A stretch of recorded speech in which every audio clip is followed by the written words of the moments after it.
All right, let's talk Minnesota Gophers football now with Brian Murphy of the Pioneer Press in the Twin Cities. PJ Fleck, the new head football coach. What kind of energy has he been able to infuse in this football program?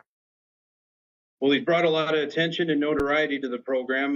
His recruiting chops have been on display. His promotional chops have been on display as his reality TV show grinds along. But, I think the fan base, which has been beleaguered for a long time, for 50 years, they've been waiting for a Big Ten championship.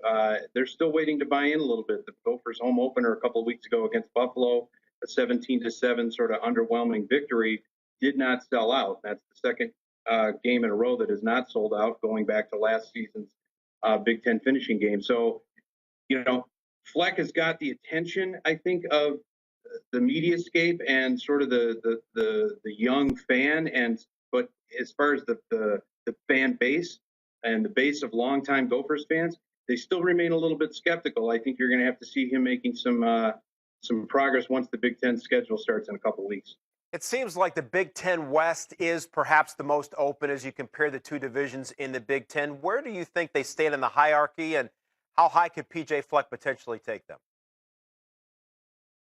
Well, they're one of 4 2-0 teams in the West right now, but there's 2 games into this. They played well against Oregon State, but they just now decided to name their starting quarterback. They got a long way to go to earn some credibility, both within the conference, but certainly within locally in the fan base here. I would say, Wisconsin and Iowa are still the class of the West Division right now.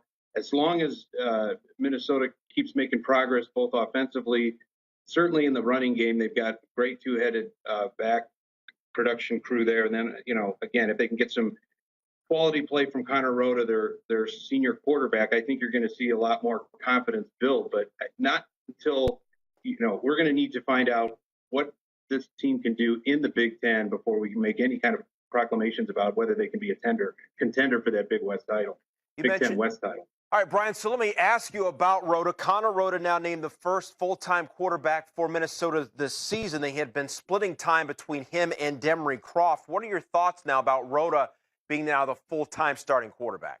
Well, PJ Fleck said he earned it. He said it's the first time in Saturday's 48-14 victory that he saw Connor Rhoda take control of the team. That's what he'd been waiting for. Not so much even the production, but just somebody that can take control of the huddle and command and have a commanding presence right now. He completed 7 of 8 passes for 158 yards and a touchdown.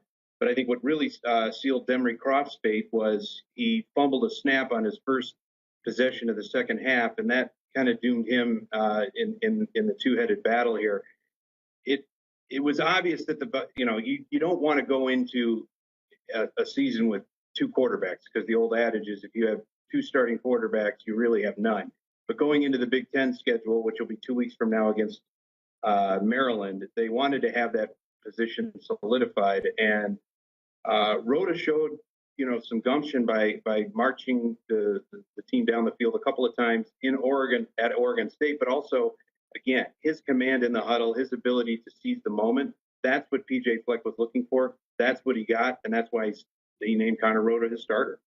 The battle for Paul Bunyan's axe, one of the most storied rivalries in all of college football, as we see Rhoda and Croft, their numbers sort of side by side. Potentially Rhoda at this pace will be the starting quarterback when they face Wisconsin on November the 25th. They haven't beaten the Badgers since 2003. Again, Brian, I know it's way down the road. You give Minnesota a shot at pulling off a victory, which would most likely be an upset over Wisconsin at that point. Well, it'll certainly be an upset. As you mentioned, they haven't won that trophy game since 2003.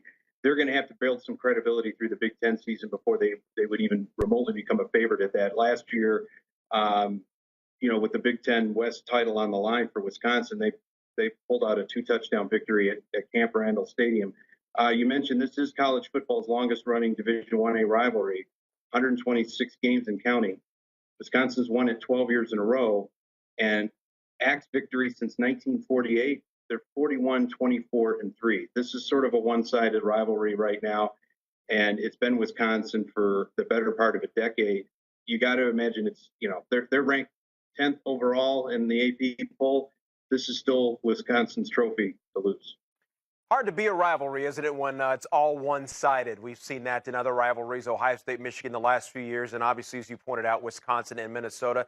Brian, perhaps the Gophers can turn the tide in that and win back the Axe. We appreciate the time. Thanks so much. All right, thank you.